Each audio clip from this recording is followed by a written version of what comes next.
Welcome, Marcia. And I just want to tell you a little bit. I remember being a young woman in my 20s, and I was living in California at the time. My husband was playing for the California Angels. That's the old name of the team. And, I remember watching, some of the trial and thinking to myself as a young woman, like, how in the world did this lady have two small children, take on this incredible case, be under all of this media scrutiny, and still keep her sanity? So although I always was kind of thinking, how did you do it? I was rooting for you all the way. So just wanted to kind of say, during that time, which was some 30 years ago, you've now transitioned into a really different sort of role of being a best-selling author, a speaker. How did that all happen?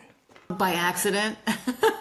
I mean, when I first left the DA's office after the trial, I was a commentator and host for various talk shows. I was a substitute host for Geraldo Rivera on Rivera Live, and I did a lot of that sort of thing. It was just one of those evolving things. I had always wanted to write, and after I'd finished the trial book with a collaborator, Teresa Carpenter, who was an amazing writer, taught me so much, I really wanted to go and write because I had always loved the idea of being an author when I was a kid. And she encouraged me to go ahead and do it. I wanted to do it with her. And she said no. I wanted to write fiction. And so, it was one of those things. It took me a few years to get confident enough to give it a try. But then I finally did. It was one of those now or never, go for it things. So it was kind of one of these things where I did this and I did that and I did this and then finally decided to try to go and do it. Just write a book. Yeah, it's and not that easy. led to a series. It's not easy. I mean, it's a daunting task and it's a daunting thought, especially now you've done 9 novels and 2 nonfiction, but the novels themselves, I can't even imagine kind of conceptualizing and taking that from beginning to end. That first book probably took you a few years. It took me about a year, actually, but it was a year of constant work. It was, get up in the morning. I was also working, taking appellate cases, court-appointed cases. So I was working at the same time, but that meant I had to be very disciplined about you spend this amount of time on the book and this amount of time on your job and, that kind of thing. And I had to be very regimented about it and get my butt in the chair by 7 a.m., no later than every day for quite a while. So it is a lot of work, but I loved it so much. It was so fascinating and intriguing to be able to make up a story, and you draw on experiences, of course, but to be able to decide, how much evidence and what kind of evidence, I didn't have to worry about what they really found. I could go and make it up myself. You could. That must have felt very empowering. It was liberating. It was very liberating. So let's get into Barbara, because I do find her as an interesting character. I need to understand, though, you've seen probably so much crime in your life. What drew you to her in particular? And we're talking about Barbara Graham, who is the central character of this book, real life book called Trial by Ambush. So it was a complete accident. Again, I feel like my life is filled with these things. But I wanted to write a true crime book. I had not done that, about somebody else's case, not just mine. And I had not done that. And so I was really kind of fascinated by that possibility.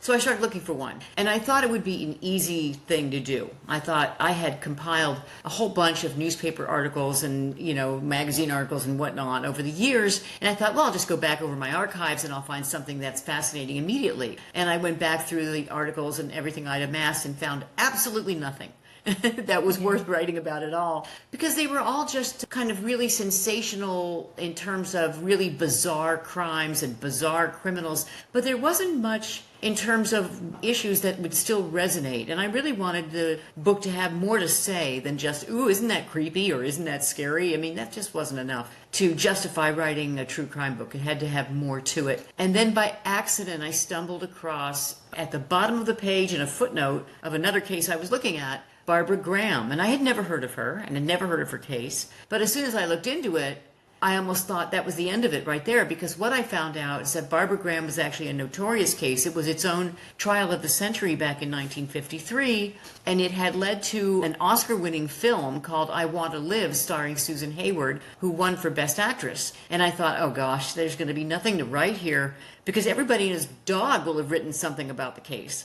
So I thought, okay, well, I was about to move on, and then I thought, well, at least look and see what people have written. Well, I found a whole bunch of newspaper articles, but they were awfully sensational in the way they were written. It felt very tabloid. And so I thought, well, that's not the story. And I looked for books about it. There really weren't any. There was one book that had touched on death penalty, her death penalty case, that was about women and the death penalty. A great book, by the way. I recommend it highly. Kathleen Cairns, called Proof of Guilt. But it was about the death penalty, not about the trial itself, and didn't focus particularly on Barbara Graham necessarily. It was about several women. The only other book that was written about it was written by one of the tabloid reporters who happened to be collaborating with the prosecutor. And I thought, okay, that doesn't seem...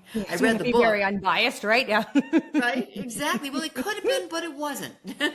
All right, you read it, so you were like, all right, so this is, yeah, okay, got it. Very slim volume, and it was also very unreliable. There were things that were that were in the book that I thought, this could never have happened. This is bullshit. And I thought, okay, so really nothing that reliable. There were a couple of episodes of podcasts, but they were very brief, in no depth, and certainly didn't go into the trial. And I thought, okay, so there's something to write about here, because what I wanted to do is write about the trial. You find the truth of the case really lies in what happened in court, and that's where you see all of the evidence that was collected by the detectives, all the statements that were made by witnesses, the defendant, and then what happened in court that caused it to come out the way it did. So that to me is the treasure trove. Well, of course, that was its own kind of crucible because it's a 70-year-old case. Did they keep the transcripts even? That was the first hurdle. So I was lucky enough to find the clerk's transcript, but that's really just the documents that are filed, the minute orders that are filed. That's not the testimony. I needed the testimony. Right.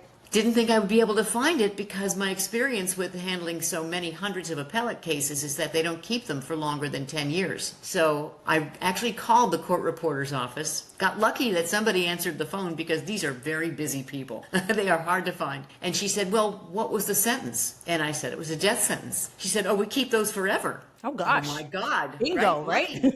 Yeah. So I said, okay, so where are they? She goes, I don't know. Oh, gosh. And then it became a whole other thing to find out how to find these records. But ultimately, I wound up hiring a very dear friend of mine who's a fabulous researcher, John Valeri, who also manages a lot in my life. And he said, I can do this. And he did. He found the transcripts and then negotiated the getting them from the state archives, no easy thing. And I wound up with them. It took a while, but all 4,000 pages. Oh, my gosh. Yeah. Well, I mean, I could definitely think you're a very persistent person, so it does not surprise me, right? And I'm sure that's probably one of your superpowers. But let me ask you this. So, I mean, I want to just give the audience a little flavor of what the story's about.